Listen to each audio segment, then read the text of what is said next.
Lena Carter was a normal young woman trying to find her place in the world. She was 21, studying at a small college, and working part-time at a local coffee shop. Every morning she caught the bus, sat by the window, and listened to the sound of people talking about their lives. She liked quiet things. She liked the smell of coffee, the sound of rain, and the way sunlight fell through her small apartment window. Life was not perfect, but it was steady, and that was enough for her. Her father, Martin Carter, was a man always busy with work. He owned a small construction company and spent most of his time either at the office or out on job sites. He rarely smiled. He was the kind of man who believed that showing emotions made people weak. After her mother passed away 5 years earlier, something in him had turned cold. He talked less, worked more, and slowly built a wall between himself and his daughter. Lena tried many times to reach him. She would tell him about her college projects, her work, her dreams, but he always answered with short words like good, fine, or that's nice. There were no hugs, no long talks, and no sense of comfort. Still, she told herself that he loved her in his own quiet way. Maybe he just did not know how to show it. Their home felt more like a place to sleep than a home. Dinner was silent most nights. Martin usually ate while checking his phone or writing something on his notepad. Lena would sit across from him, trying to think of something that might start a real conversation, but nothing ever came out right. Sometimes she wanted to shout, just to make him look up, but she didn't. She didn't want to make things worse. On weekends, her father left early for meetings, leaving a note on the table saying he would be back late. Lena used to wait for him when she was younger, but not anymore. She had learned that waiting only made her feel forgotten. Instead, she spent her weekends studying, going for walks, or reading old novels her mother used to love. Those books were the only things that made her feel close to her mom again. Lena often missed her mother deeply. Her mom had been gentle and warm, the kind of person who noticed small things, like when Lena was sad or when she had a bad day. After she was gone, the house felt empty. Even when the lights were on, it felt dark inside. The air was heavy with things left unsaid. Still, Lena tried to stay hopeful. She worked hard, kept her grades up, and saved money from her part-time job. She dreamed of moving to another city one day, maybe working in design or writing stories. She didn't tell her dad that, though. She knew he wouldn't listen, or worse, he would call her dreams foolish. So she kept them to herself, locked away like a secret treasure. Sometimes, late at night, she looked at her phone, hoping to see a message from him, something simple like, "How are you?" or "Good night." But it never came. Her dad only texted when he needed something practical, like a bill reminder or grocery list. It hurt, but she had learned to live with it. Her best friend, Lily, often told her, "You deserve better, Lena. Your dad should be there for you." But Lena would just smile softly and say, "He's just busy, that's all." Deep down, though, she wasn't sure if she believed that anymore. One rainy Thursday evening, after a long shift at the coffee shop, Lena stood under a streetlight waiting for the bus. She looked up at the dark sky and thought about her father. She wondered if he ever thought about her the same way, if he ever missed her, if he ever felt proud of her. She wished she could ask him without sounding needy or emotional. She wanted to tell him that she was lonely, that she needed him, but she didn't know how. The bus came, and she sat near the back, her hands wrapped around the warm paper cup of coffee she had saved for herself. The smell reminded her of comfort, something she hadn't felt in a long time. Through the window, the city lights blurred into soft colors, and she thought about how life could change at any moment. She didn't know that this night, quiet and ordinary, would be one of the last peaceful nights before everything in her life turned upside down. At home, her father was already asleep in his chair, the television still on. Papers were scattered across the table, and the sound of a late-night talk show filled the room. Lena walked past him quietly, turned off the TV, and covered him with a blanket. She stood there for a moment, looking at him.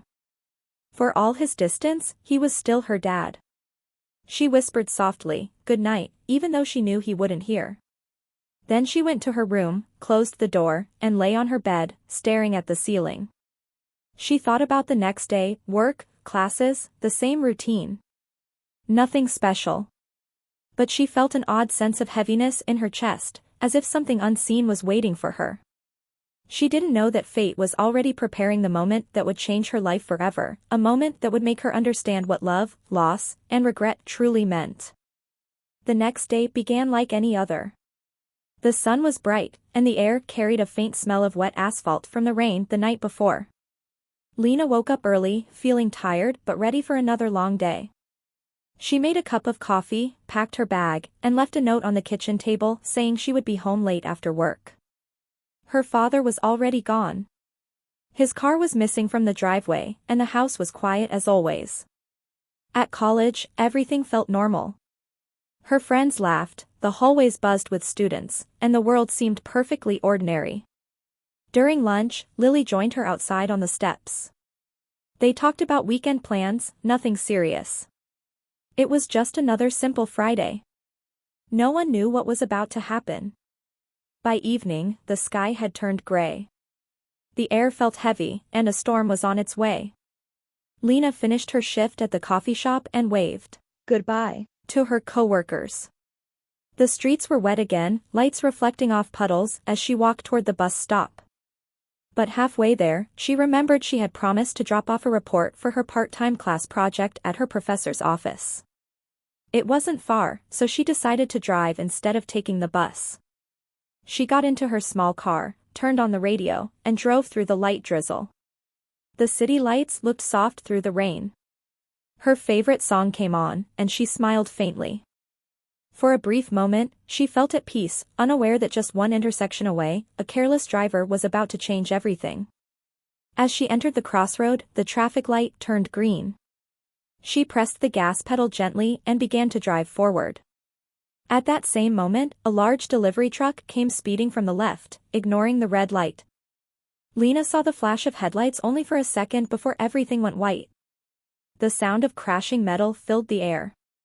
Her body was thrown against the seatbelt, glass shattered everywhere, and the world spun violently. Then silence.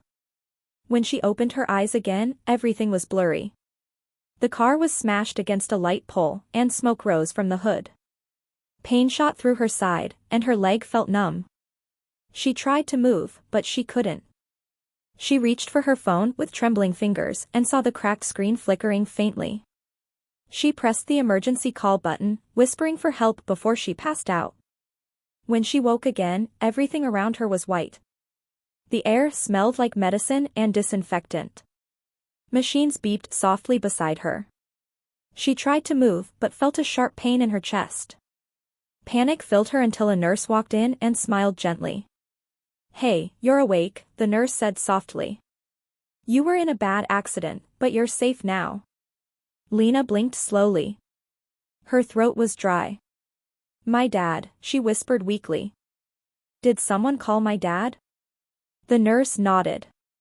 "We did. He's listed as your emergency contact. We left a message." Relief washed over her for a moment. She thought he would be here soon. She waited. Hours passed. The clock on the wall ticked slowly, but the door never opened. Every sound in the hallway made her lift her head with hope, but no one came.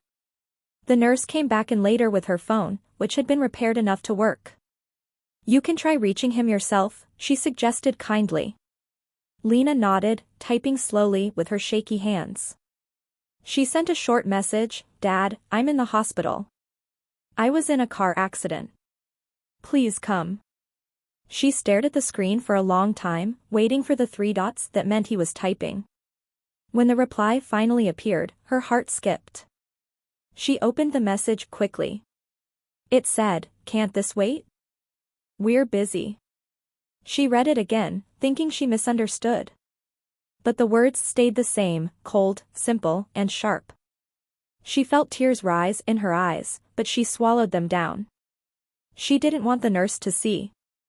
She turned her phone over and stared at the ceiling. The nurse came back later that night and said gently, "Your dad hasn't arrived yet. Do you want us to call again?" Lena shook her head. "No, it's fine," she whispered. "He's probably just busy." But she knew it wasn't fine. The pain in her leg was nothing compared to the ache in her chest. The man who was supposed to care the most had chosen not to. The silence from him was louder than the machines beeping beside her. Days passed. The doctors said she was lucky to survive, that it could have been worse. But she didn't feel lucky. She felt alone. Her phone stayed silent except for messages from Lily and a few classmates asking how she was doing. Every time she saw her dad's name on her contact list, she thought about calling him again, but she couldn't. She didn't want to hear another cold excuse. At night, she would stare out the window at the lights of other buildings, wondering how many people inside had someone waiting for them. She wondered if her dad even remembered that she was lying in a hospital bed. One afternoon, a social worker came to check on her paperwork and asked if she had any family visiting. Lena smiled politely and said, "No, just me." The woman nodded softly and said, "You're strong." Lena didn't feel strong, but she thanked her anyway. She was learning something painful, that strength sometimes isn't about standing tall. Sometimes it's about holding yourself together when no one else does. That night, as she closed her eyes, she promised herself that when she got out of that hospital, she would never wait for anyone to show up again.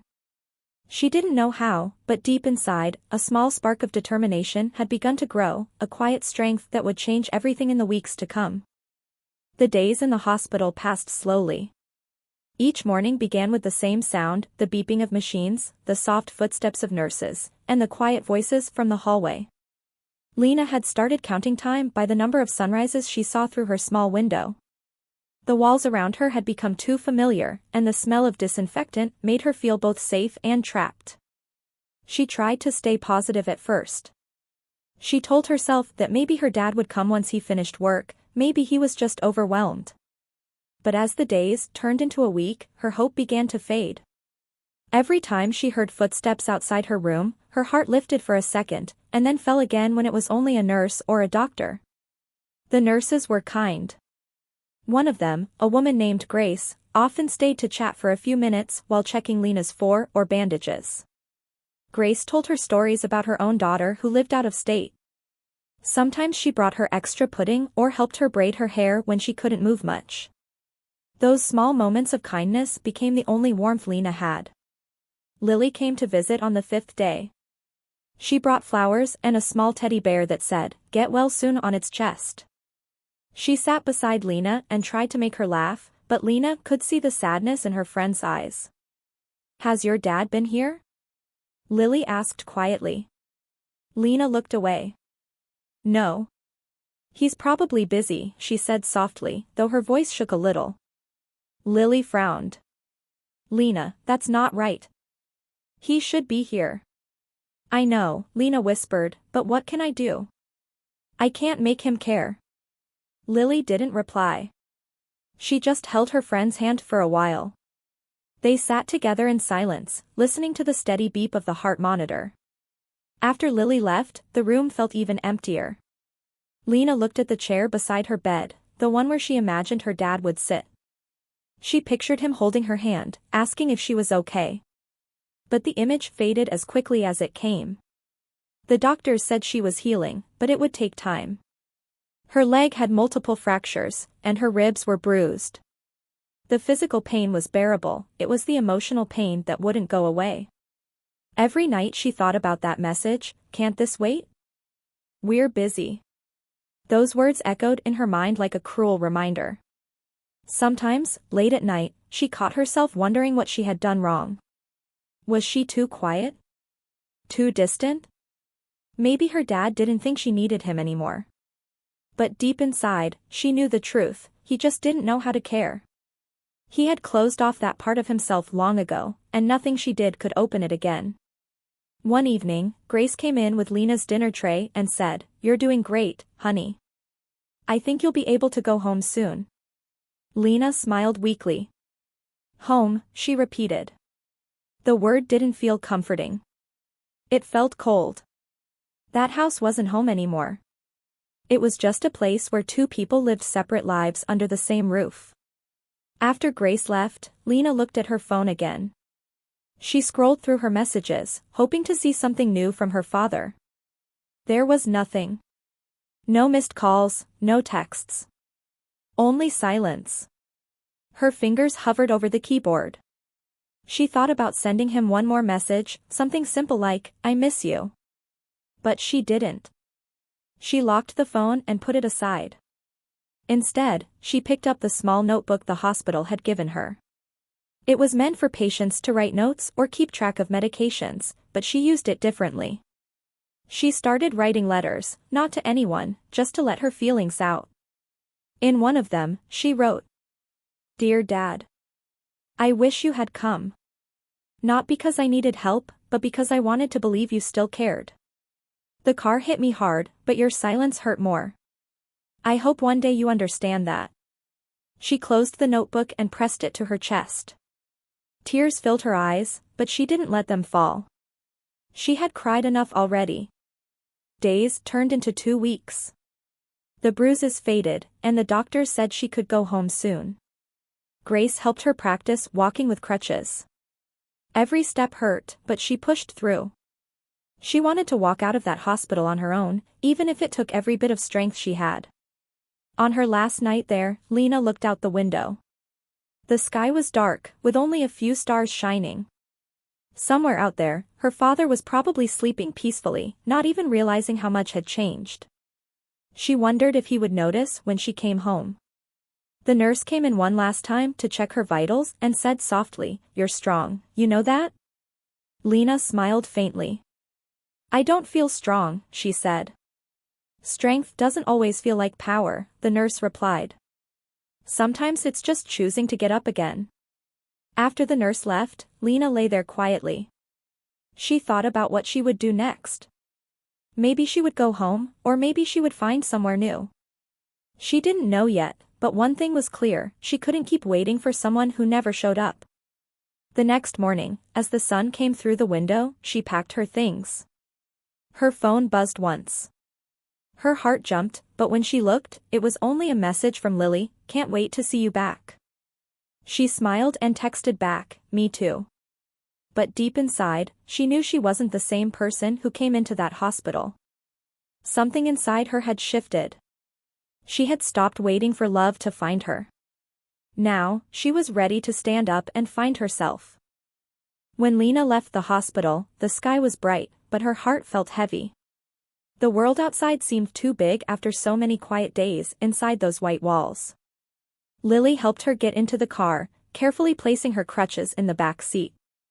They drove in silence for a while until Lily said softly, "It's over now. You're safe." Lena nodded and looked out the window. The city passed by, people walking, cars moving, life going on like nothing had happened. She realized that even after a life-changing event, the world never stopped. Only she had changed. When they reached her house, everything looked the same as before. The garden was untrimmed, the lights were off, and the car in the driveway was gone. Her father wasn't home. Lily helped her inside and asked if she wanted her to stay for a while. Lena smiled and said she'd be fine, though deep down she wanted someone to stay. After Lily left, the silence felt sharp. Every sound in the house echoed, the ticking clock, the creak of the floor. She made her way to her room, sat on her bed, and looked around. Everything was still where she had left it, her books, her photos, her mother's old scarf folded on the chair. It all felt both familiar and distant, like looking at someone else's life. Her phone stayed quiet. No message. No call. She didn't know if her dad even knew she was home. Maybe he thought the hospital would call him again when something serious happened. Maybe he didn't care. That night, she couldn't sleep. The thought of his silence kept circling in her mind. She turned on the small lamp by her bed and pulled out the same notebook she had used in the hospital. On the first empty page, she started writing, not for anyone else to read, but because the words inside her needed to come out.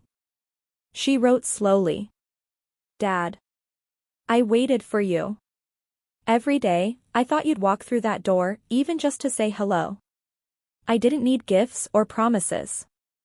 I just needed you. You never came. And now, I don't think I can keep pretending that everything's okay." She paused, staring at the page as tears blurred her vision.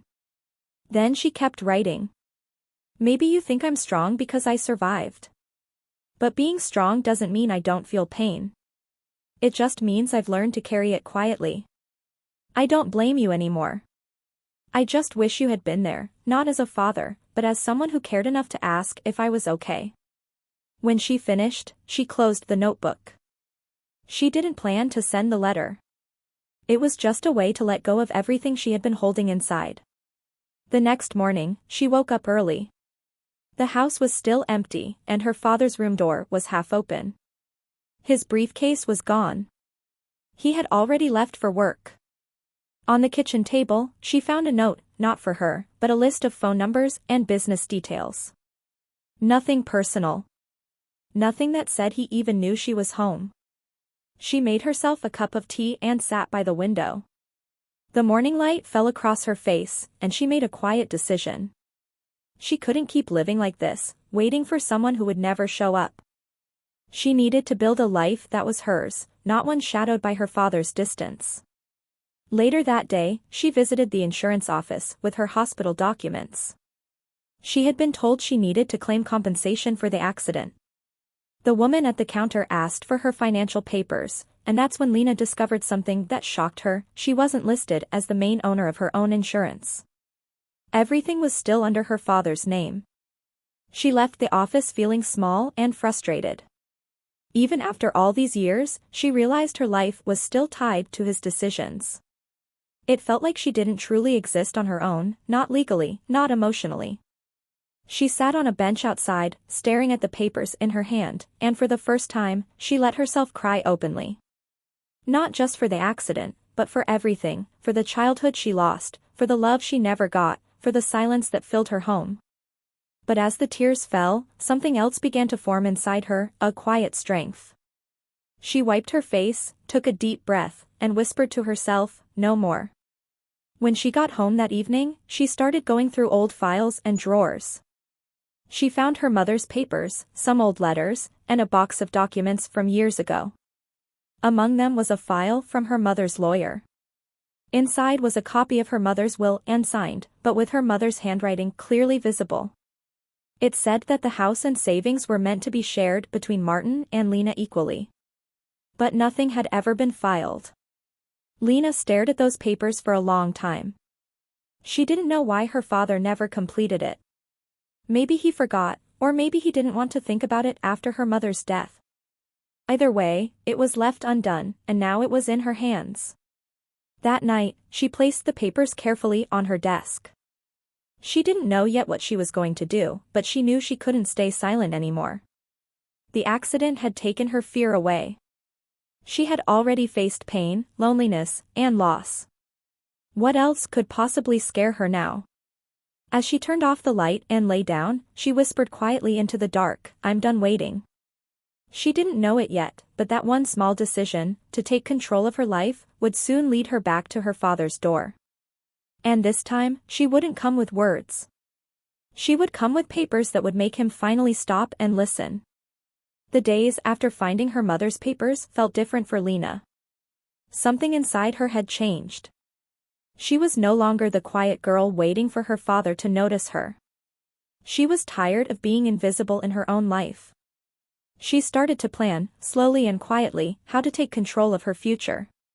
She called the lawyer whose name was written on her mother's documents. His name was Mr. Harris, an older man with a calm voice. He remembered her mother and said gently that the will had never been filed because Martin never signed the final papers. He explained that it could still be settled, but it would take some time and proof. Lena agreed. For the first time in years, she felt like she was doing something for herself. The next few weeks were not easy. She was still recovering from her injuries. Walking with crutches hurt, and she got tired quickly. But every morning, she made herself get up and push a little harder. She began small physical therapy sessions, and Lily helped her whenever she could. Lily noticed the difference in her friend. "You're stronger now," she said one afternoon when they met for lunch. Lena smiled softly. "I don't know if I'm stronger," she said. "Maybe I'm just done being weak." She moved out of her father's house quietly 2 weeks later. There was no fight, no goodbye note. She simply packed her few belongings, her books, some clothes, and her mother's scarf, and left. She found a small apartment downtown that smelled faintly of fresh paint and freedom. It wasn't perfect, but it was hers. The first night there, she sat on the floor with a cup of instant noodles and her paperwork spread around her. The city lights flickered outside her window. She felt scared, but also proud. For the first time, she wasn't waiting for anyone. She was standing on her own, even if her legs still ached from the accident. Every few days, she went to the lawyer's office to sign forms and answer questions. Mr. Harris guided her through everything with patience. He told her that her mother had always wanted her to be independent, that she had talked about her daughter with pride. Hearing that made Lena tear up. It felt like her mother was still helping her, even from beyond. Meanwhile, her father didn't call. Not once. He didn't ask where she was or if she was okay. But that silence no longer broke her. It built her. She learned to live without his voice, without his approval. She started working again, part-time, at a bookstore near her new apartment. The owner, a kind woman named Nora, gave her flexible hours so she could attend therapy and legal meetings. The smell of old paper and coffee in that store made her feel at peace. She loved arranging the books, talking to customers, and losing herself in stories about people who fought through pain and found hope again.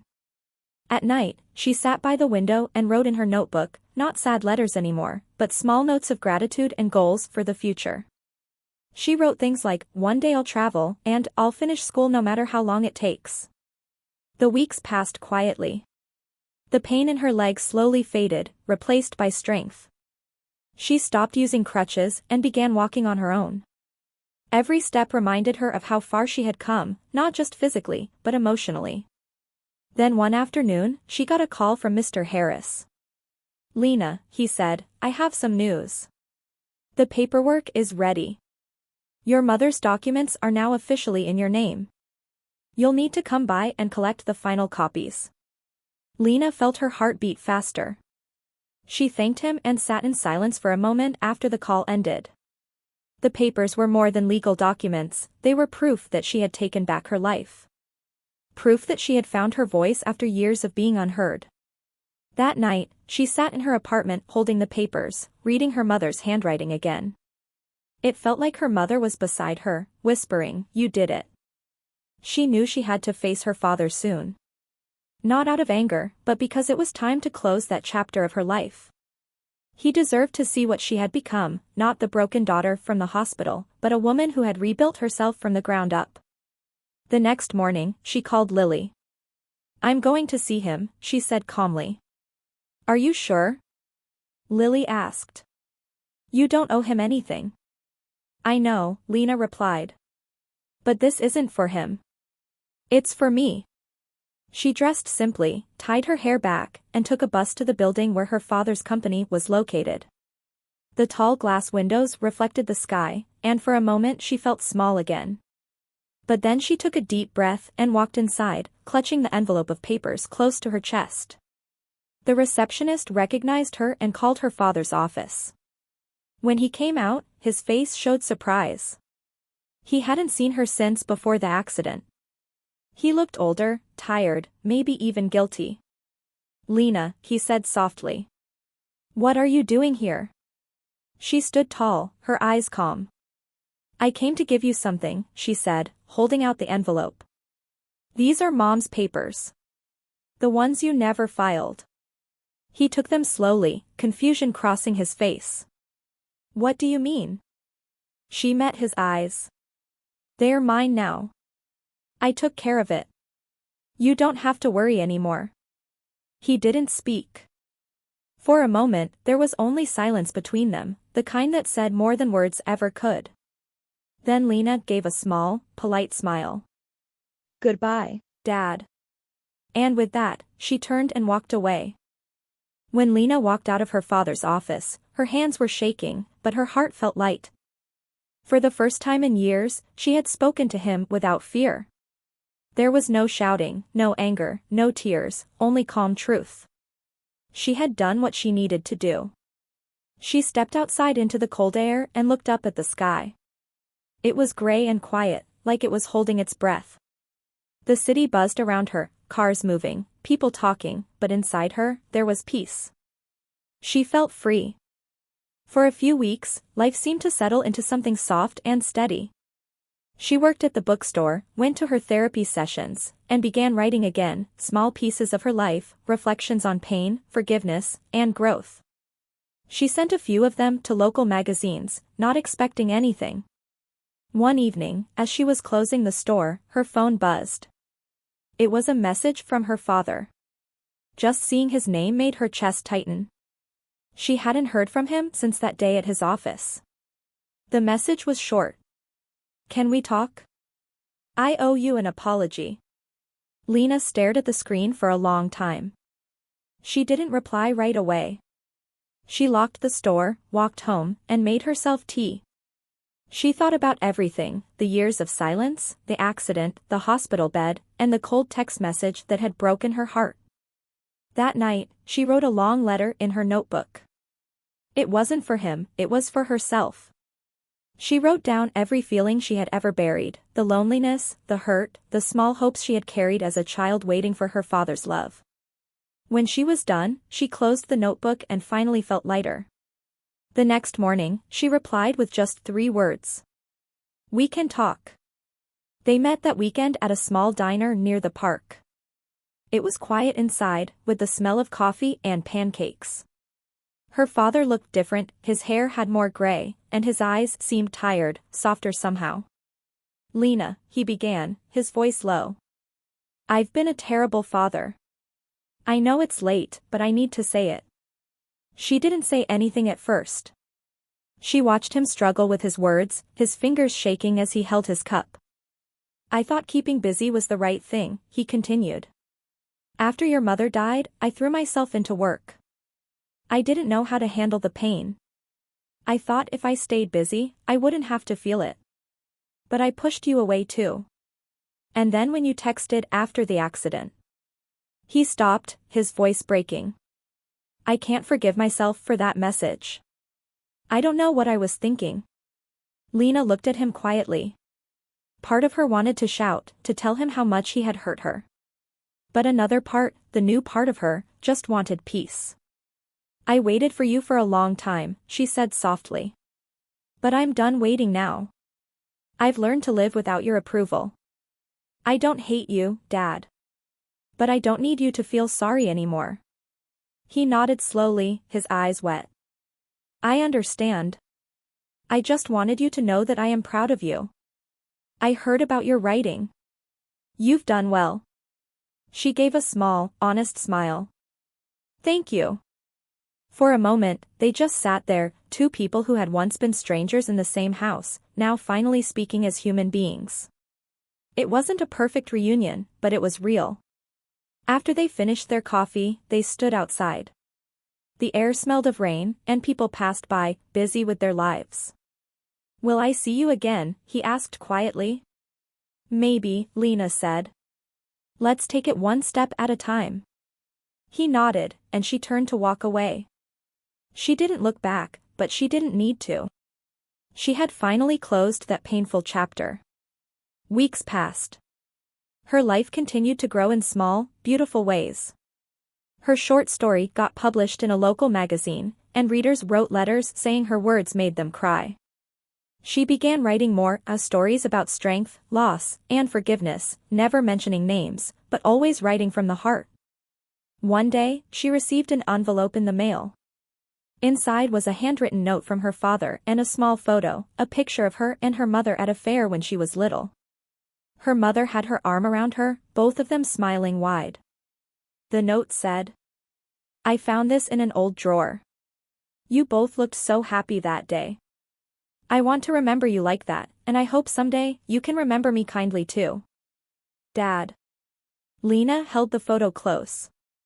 A tear slipped down her cheek, but it wasn't from sadness this time.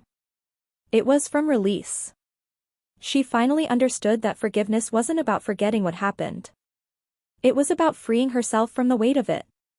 That evening, she placed the photo in a small frame on her desk beside her notebook. She whispered softly, "I forgive you, Dad," and for the first time, she meant it. She opened her window and let the cool air in. The world outside was wide and full of promise. The pain that once chained her heart had turned into something else, strength. Lena smiled. Life hadn't been kind, but she had survived. And now, she was finally living. The next few months brought quiet changes to Lena's life. They weren't loud or dramatic, but they were steady, like the slow healing of a scar that once hurt deeply. She continued working at the bookstore, spending her mornings surrounded by stories. Nora, the store owner, noticed how different she had become.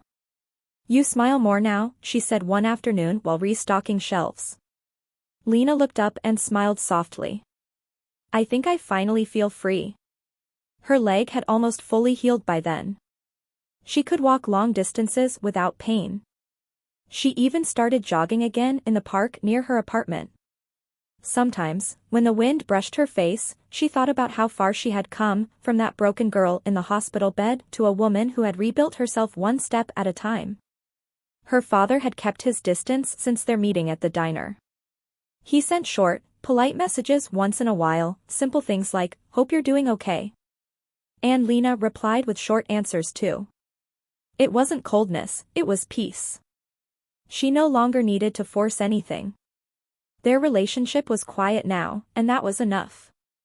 One Sunday, she was invited to speak at a small community event about healing and personal growth. At first, she hesitated. "I'm not good at speaking," she told Nora. But Nora encouraged her. "You've lived a story that can help people, Lena. Sometimes, the most powerful voices are the ones that once trembled." So Lena agreed. When the day came, she stood in front of a small group of people, men and women of all ages, and shared her journey. She didn't talk about her father directly, but she spoke about forgiveness, pain, and finding strength after feeling broken. Her voice shook at first, but soon it grew steady. "I used to wait for someone to come and fix me," she said softly. "But one day, I realized no one was coming. I had to save myself." And that was the moment everything started to change. The room was silent when she finished. A few people had tears in their eyes. An older woman came up to her afterward and said, "Thank you, dear. I think I needed to hear that today." That moment stayed with Lena. She realized that her pain had become something useful, something that could help others heal too. Over the next weeks, she started writing a short book, a simple one about recovery, loss, and finding peace. It wasn't meant to be perfect or famous. She just wanted to tell her truth. Every night after work, she wrote at her small desk with a cup of tea beside her. The words came slowly but honestly. She wrote about her accident, about feeling forgotten, about standing in her father's office with those papers in her hand. But more than that, she wrote about strength, hope, and learning to love herself again. Sometimes, she paused to look at the photo of her and her mother. It reminded her that love doesn't always leave, it just changes form. Her mother's strength lived in her now. Months later, when the book was finally finished, Lena printed a few copies for herself and gave one to the bookstore. Nora placed it on a small display near the counter with a handwritten sign that said, "Local author, a story of healing." Lena felt shy when she saw it there, but also proud. People began picking it up, reading a few pages, and some even came back to tell her how much it meant to them. Then one day, she received another letter. It was from her father. Inside was a simple note that read, "I read your book. I'm sorry it took me so long to understand what you went through. You have your mother's heart, Lena. I don't expect forgiveness, but I want you to know, I'm proud of you. Truly proud." There was no bitterness in her when she read it this time. Only a deep, quiet sadness, and a strange kind of love. The kind that didn't hurt anymore. She placed his letter beside her mother's picture and whispered, "Thank you, Dad." That evening, she went for a walk in the park. The sun was setting, painting the sky with soft orange light. Families laughed, children ran around, and the world felt warm. She sat on a bench and took a deep breath. For the first time, she didn't feel like something was missing. Her life wasn't perfect, but it was hers, peaceful, strong, and real. As she watched the light fade, she thought about everything she had survived, the accident, the loneliness, the silence, the long road to healing. She realized she wasn't just surviving anymore. She was living. She smiled softly and said to herself, "I made it." And in that simple sentence, there was everything: pain, forgiveness, and a quiet kind of happiness that didn't need anyone else's approval to exist. The seasons changed again, and time moved gently forward. Lena's life had become peaceful, steady, and full of quiet purpose. She no longer woke up with the heavy weight of sadness. Instead, each morning began with gratitude for the air in her lungs, the coffee on her table, and the sunlight that spilled across her apartment floor. Her book had touched more people than she ever expected. Readers began sending small letters to the bookstore, some handwritten, some printed, thanking her for sharing her story. They wrote about their own pain, their broken families, and how her words made them feel less alone. Every time Lena read one of those letters, she felt her heart grow a little softer. For so long, she had thought her pain was meaningless. But now, she saw that it had become something powerful, a bridge between hearts. One quiet afternoon, she received a phone call from the community center where she had spoken months before. They asked if she would lead a small writing class for people who wanted to tell their own life stories. She hesitated for a moment but then said yes. She remembered how hard it had been for her to speak her truth. Maybe she could help others do the same. On the first day of the class, only a few people showed up: a young mother, an older man, a teenager, and a woman who had lost her husband. They all looked nervous, sitting with blank notebooks. Lena smiled at them gently. "I used to be afraid of telling my story too," she began. "But I learned that writing isn't about being perfect. It's about being honest. If you can write even one honest sentence, that's enough." As the weeks went by, her small group started opening up.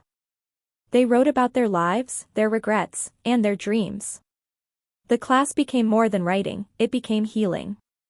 Lena often left those sessions feeling grateful for their courage and for her own second chance at life. Meanwhile, her father's health began to decline quietly. One evening, she got a call from his assistant. His voice was soft, almost uncertain.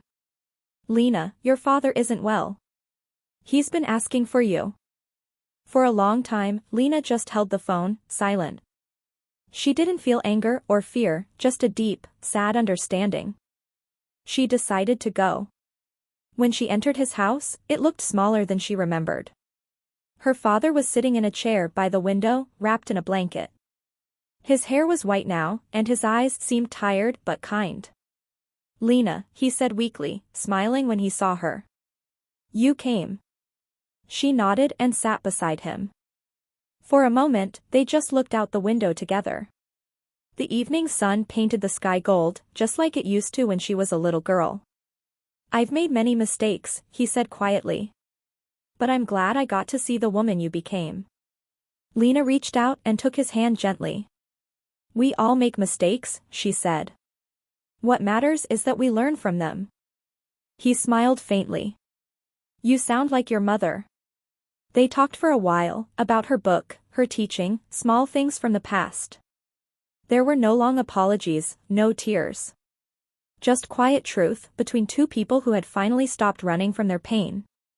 When she left that evening, he looked at her one last time and said softly, "I'm proud of you, Lena. Always remember that." She carried those words with her long after he was gone. Months later, she visited his grave with a small bunch of wildflowers. She stood there in silence, the wind brushing her hair, the sun warm on her face. She didn't cry this time. She just smiled and whispered, "I forgive you. And I hope you've forgiven yourself too." As she turned to leave, she felt something lift inside her, a quiet release, like the closing of a long and painful chapter. That evening, back at her apartment, Lena sat by her desk and opened her notebook. She started writing again, this time not about pain but about hope. Her new story began with a simple line. Sometimes, life breaks you so that you can rebuild stronger than before. She paused, reading the sentence, and smiled. Outside her window, the city lights twinkled. The same city where she had once felt lost now felt like home. Lily visited often, bringing laughter and warmth. Nora still called her the strongest girl I know. And the little writing class at the community center had grown, more people coming every week to share their stories. Lena had found her purpose. Not through perfection, but through honesty, forgiveness, and love. As the night deepened, she closed her notebook and looked at the framed photo of her and her mother. For the first time in a long while, she didn't feel the ache of missing her. Instead, she felt her mother's presence everywhere, in her heart, her words, and the peace she had finally found. She whispered softly, "I'm okay, now, Mom." Then she turned off the lamp, sat quietly for a moment, and smiled to herself. Because she truly was.